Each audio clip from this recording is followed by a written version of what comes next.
I'll try to be brief so everybody gets out of here before it snows.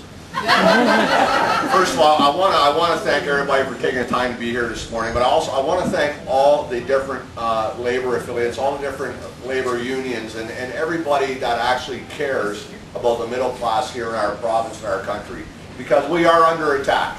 And this isn't just about the Canadian auto workers. This isn't just about the auto industry, the auto parts industry. It's about working people in our province, working people across the country. And our government officials at the provincial and federal level need to understand that the greatest country in the world was built on behalf of the middle class, which that's what we are. We're not rich people. None of us were born with silver spoons in our mouths. If we were, we wouldn't have to work. We wouldn't need a good paying job. But we are hemorrhaging good paying jobs across our province and across our country with no end in sight. The statistics that come out every month are alarming. On May the 14th, we lost our Oshawa truck plant. Who would have ever thought a plant that had been producing? Who would have ever thought a plant that was producing the best pickup trucks in the entire industry would close their doors on May the 14th? The saddest day of my career as a union rep was going into that plant and watching the last Oshawa-built truck after 45 years roll off those assembly lines, with CAW members crying as they put the last part on that vehicle, as they touched that vehicle for the last time. And there's no guarantees. We've done everything we can as a responsible union to save the auto industry in Canada. But there's no guarantees that it's going to be saved going into the future for our children or for next generations. Yes, we've gone back to the bargaining table 3 times in 12 months because it was the right thing to do. The right thing to do to make sure that our retirees were protected. Yes. We knew the government wasn't going to protect our retirees. The provincial government said if the auto industry was to collapse, that our retirees would not be part of the pension guarantee fund. The government should not be allowed to discriminate against auto workers when it comes to that fund. So we went back to the table and pulled a significant amount of money out of our collective agreement in order for General Motors to stay in Canada. And we're squeezed very hard.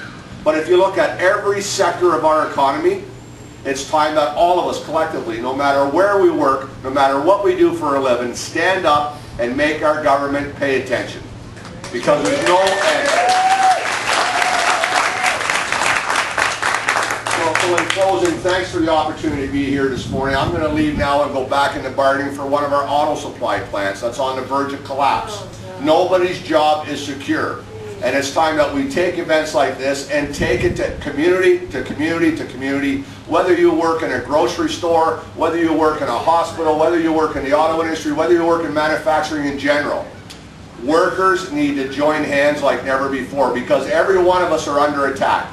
And if we don't join together in solidarity, no matter if you belong to a union or not, join together in solidarity as the middle class, join together in solidarity as working class people who help build this country, we will be able to turn it around, because we will put the government back to work on behalf of working people, back to work on behalf of people in this province and our country. That's why they're elected.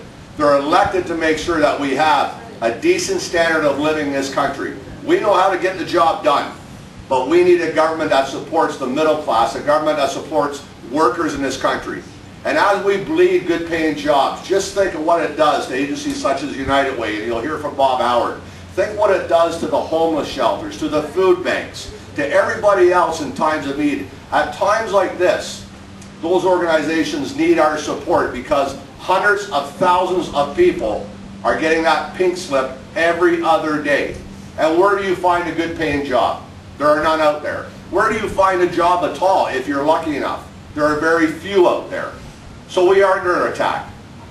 And we did our job in the auto industry, but it's far from over. I said to our members a number of times, people say, well, you must feel better now that you saved General Motors in Canada. Absolutely not. I'll feel better when the jobless are all back to work. Then we've done our job as a union, we've done our job as workers, and every other labor organization can rest at ease. So thank you very much for your time today. Thanks, Chris. I know you're busy, so thank you very much for coming.